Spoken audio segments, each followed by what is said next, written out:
Wow. Thank you, Eric. Good morning, everybody. I see some faces we hadn't seen here for 15 months. So welcome home. Welcome back. So good to see you all. Thank you for that beautiful song, Eric, which speaks to this unity idea that there is good standing under it all, which may not mean that everything as we experience it is good, but there beneath it all, within it all, under it all is an experience that we can receive that is good because God is there. And that's what that song reminded me of. So beautiful.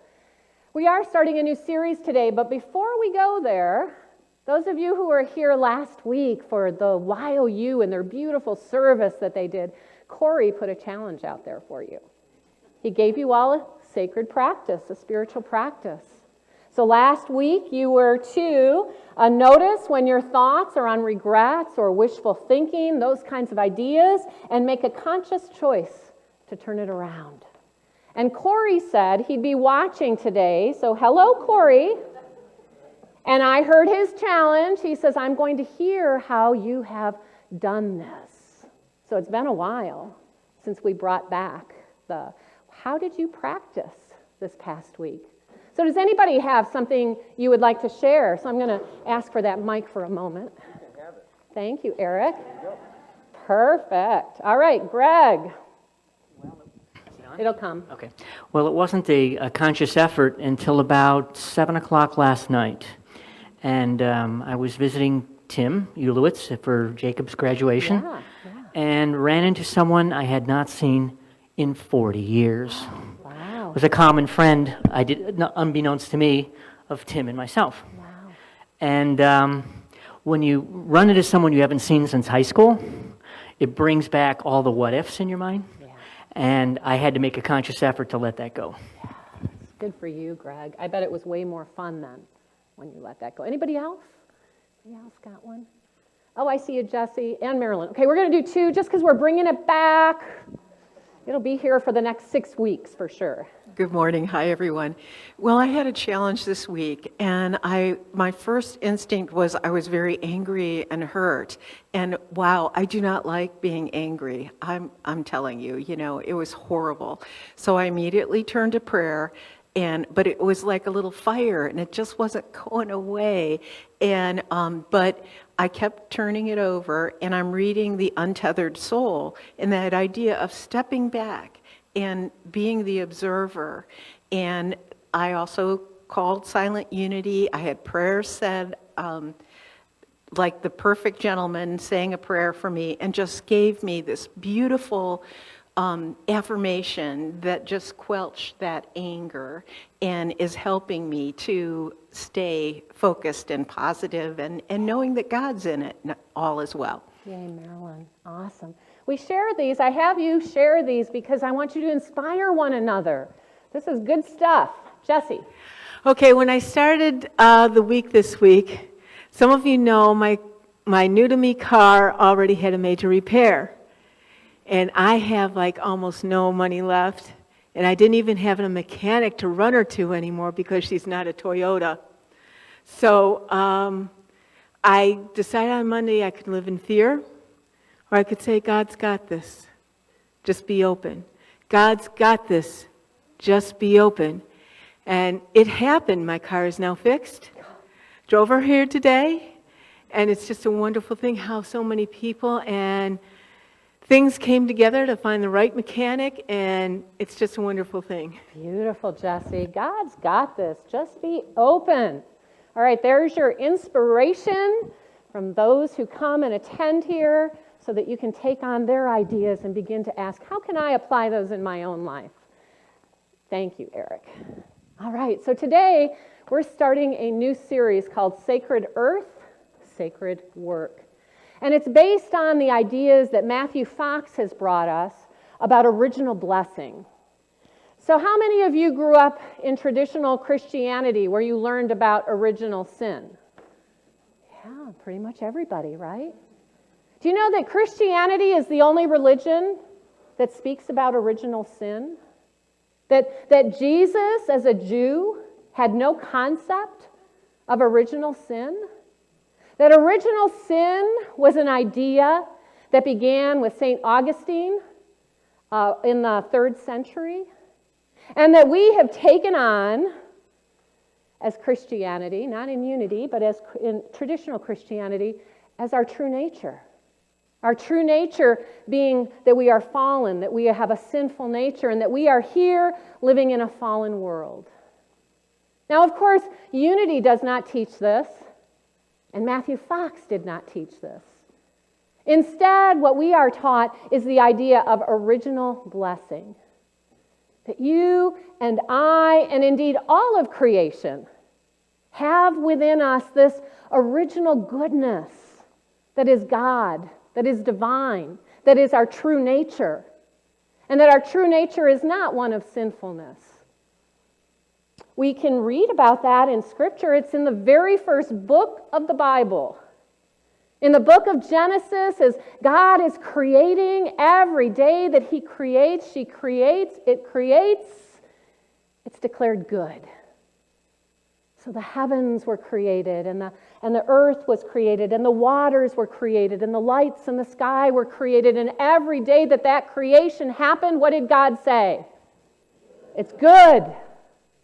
It's good. And on the 6th day, well, I guess it depends on which chapter of Genesis you're reading, but let's just say when God created mankind, what did God declare then? Anybody remember? Very good. Yes, exactly, Shannon. Not even good, but it's very good. So here it is, right in the beginning of Scripture. We are not only good, we are very good. We are made in the image and the likeness of the divine. Good, good, good. And then the 3rd chapter of Genesis comes along. And in that 3rd chapter of Genesis, there is a story that there are no biblical scholars that believe is literal, but it's a story that's offered to us to give us an idea of what could have happened, that brought us to this place in the world where we're not experiencing our goodness anymore. And so there is supposed to be this fall of humankind, right? This offering of a piece of fruit and going against God's plan for us. And suddenly we were fallen humanity, destined to suffer, out of the Garden of Eden. And for the last thousands of years, the focus has not been on we are good and very good. It has been on the fall and what we need to do to get back to the garden. But in unity, what we teach about is consciousness. That we experience life according to the consciousness that we bring to it. And so after, since St. Augustine, these couple thousand years almost of focusing on our fallen, sinful nature, what do you think we've gathered evidence for? Our fallen, sinful nature. Because that's the way our brain is designed to work. We give our brain an idea that we believe in, and our brain goes to work to prove us right. That's why there's so much polarization in our world right now, right? Because each one's brain is at work looking for evidence as to why I am right. And so we have found lots of evidence that we live in a fallen world. That's what gets focused on. Look at the wars that take place. Look at the ways that people are selfish and me-focused. Look at the ways that we argue and fight and divide and separate with one another. Can there be any doubt that our very nature is sinful? Except that God declared it good and very good. And not only humanity, but all of creation, good and very good. And not only that, but creation has not ended. Creation continues to unfold moment by moment, day by day within our lives. Creation is happening that is good and very good. When we can remember to view life from that perspective, from the remembering of our divinity, and from remembering that the divine is within everything. So when you believe that the earth itself is fallen, a fallen place that we are needing to escape from to get back to the kingdom of God, you forget to see the good and the very good that is here in the world. how many times I've asked, where is it that you experience God? How do you experience God? What are some of your answers? How do you experience God? Nature, right? In the sunrise. Prayer. Music. In a smile. Children. Right? We experience God in all of these various ways. In the good and the very good. In nature so often. In relationships with one another. I was thinking about this, like the times that I've experienced God, and so often it is in nature. I remember the first time I went to the Grand Canyon. Who remembers the first time you went to the Grand Canyon? I remember driving there, not ever having been there before, going, where is it? Right? Where is it? We parked in the parking lot, and I'm still going, where is it? And then you follow this little trail, and the next thing you know, you're there. And it takes your breath away. How many of you had your breath taken away? Tears came to my eyes. The gloriousness of this canyon that formed over time. The wonder of what water can do. The beauty, the majesty. I remember the one morning we were there watching the sunrise. Anybody ever watched the sunrise or the sunset, right? We're there watching the sunrise, and there was this little crow sitting on the rock appearing to watch the sunrise with us. Wow. What wonder. What beauty. How about anybody take a shower this morning and turn on that hot water and feel that hot water moving over you and just go, how glorious to take a shower. How glorious to have indoor plumbing. Anybody ever think of that? How glorious. It's a wonder. It's a delight. It's amazing what we have to appreciate here on this sacred earth when we have eyes to see. It's June in Ohio. So guess what? It is strawberry season. Anybody have some fresh strawberries? Yeah. It's a wonderful thing that we live in a world where you can get fresh strawberries any day of the year. Any day of the year. But there's something that's needed to happen in order for that to be the case, right? This strawberry that I've picked here probably doesn't have what is needed within it to make it good for transportation, for example. To keep it, nice and red without getting bruised and crushed, to last while it's being shipped from wherever in the world that it's coming to so it can show up on my grocery shelf. And when I bite into a strawberry in January, a lot of times I find myself saying, well, that's not bad for a January strawberry. But something gets left out of the nature of the strawberry in order to create a strawberry that will last through shipping. And too many times we sacrifice taste, sweetness for that strawberry so we can appreciate it all the time. But, I didn't bring enough for everybody, sorry.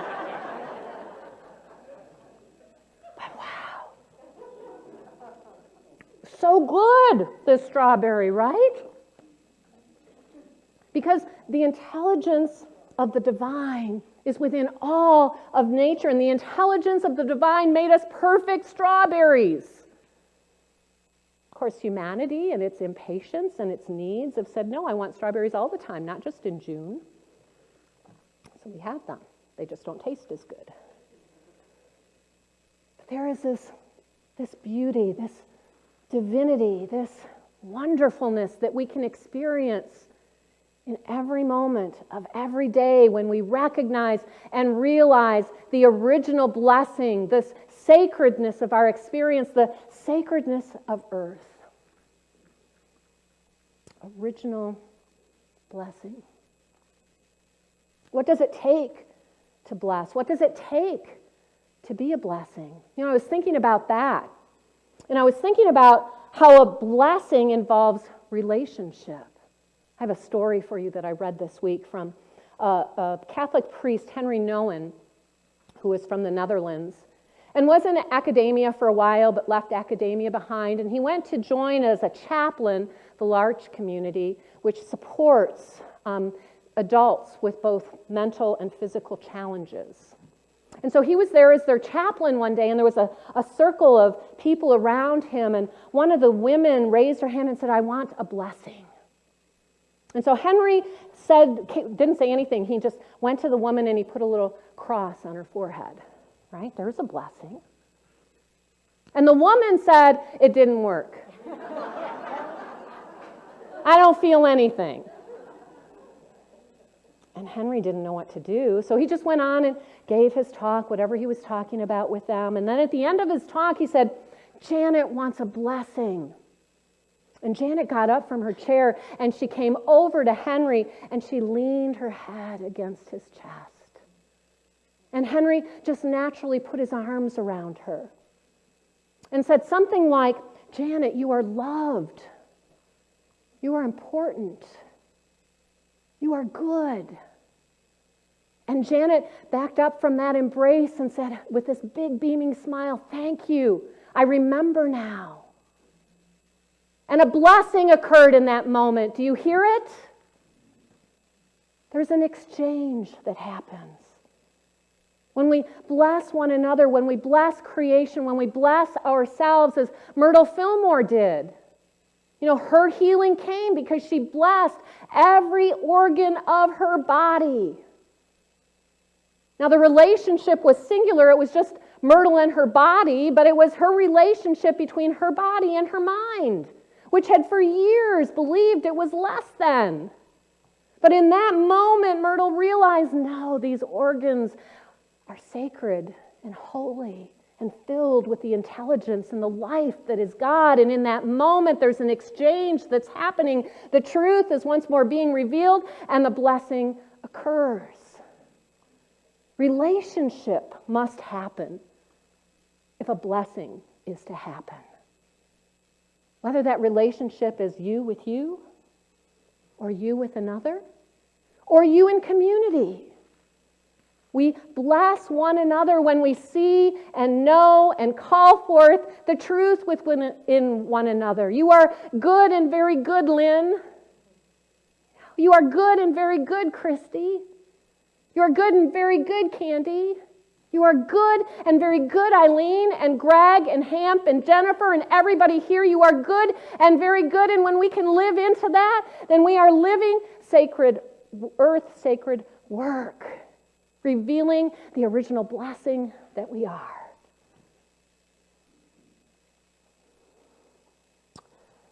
So that's what our work is. And I wanted to share with you.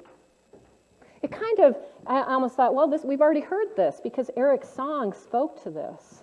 I'm going to read it anyways because I love this. This is coming from Rumi. You might know it. It's called The Guest House. This being human is a guest house.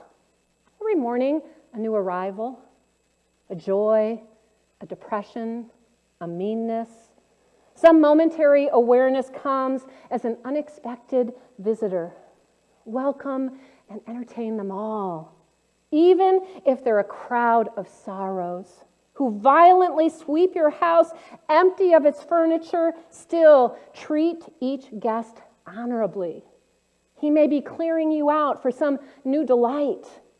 The dark thought, the shame, the malice. Meet them at the door laughing and invite them in. Be grateful for whoever comes, because each has been sent as a guide from beyond.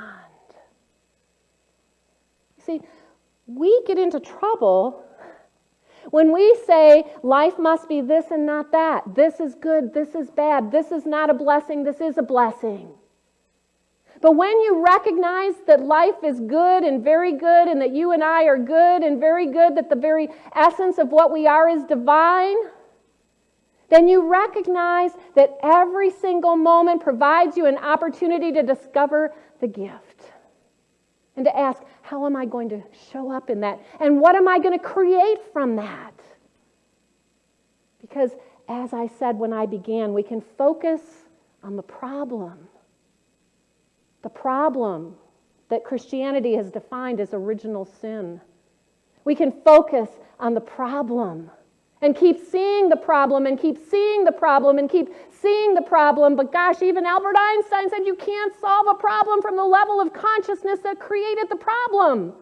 So how will we ever realize our divinity if we stay stuck in the idea that we are sinful? We are divine. You are the light. Love is within you. And we are creating this world and this experience based on where we are centered in this moment as we create and co-create with the divine. And if we can co-create from the place of possibility rather than problem, if we can create from the understanding of abundance rather than limitation, we will reveal in every moment the sacredness of this world and this earth. Now, we have lots of opportunities to practice that. As a community, we have an opportunity to practice that right now. Because I'm leaving. And that leaves a place of uncertainty. For some, that might bring up feelings of fear and worry and concern and what is this going to be like? And we might approach it from that place of problem to be solved. But original blessing, co-creating with the divine, invites us to a different understanding. We instead create as community from that place of possibility. We hold the blessing for this community and what is unfolding no matter what it is. So I'm going to invite you to we've already begun this process, by the way. The search team is at work. The board has been at work. Everything's moving together in perfect order. But I want to ask each of you here to just close your eyes for a minute and imagine this community moving through this time from that sacred place of possibility, knowing what is our sacred work here. And I invite you to think about the blessing that you are or that you confer upon this community that enters into that consciousness, that expands and grows and draws us to and through this sacred work that is ours to do. And I'm just going to invite you to speak it out in a word or two, a popcorn prayer. What is it? What's the blessing that you are right now conferring upon this community as we co-create together in possibility?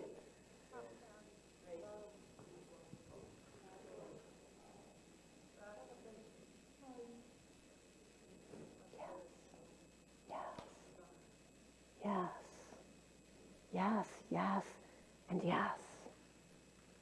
We come to this moment knowing that it is good and very good. That creation did not end when God created the world. That creation continues in, through, and as each one of us. And that we create in blessing as we remember the truth with and for one another. So guess what we have? A practice.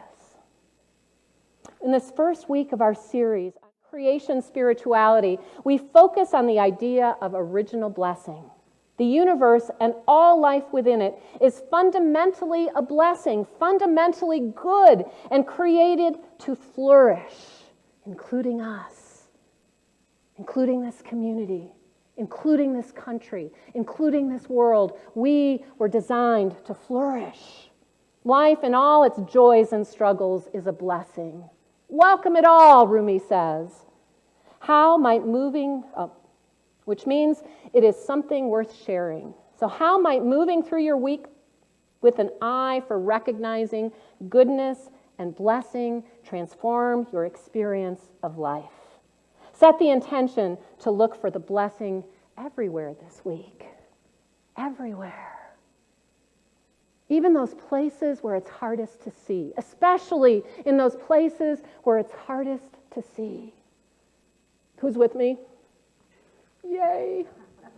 Yay. All right. And you're going to come back and be ready to what?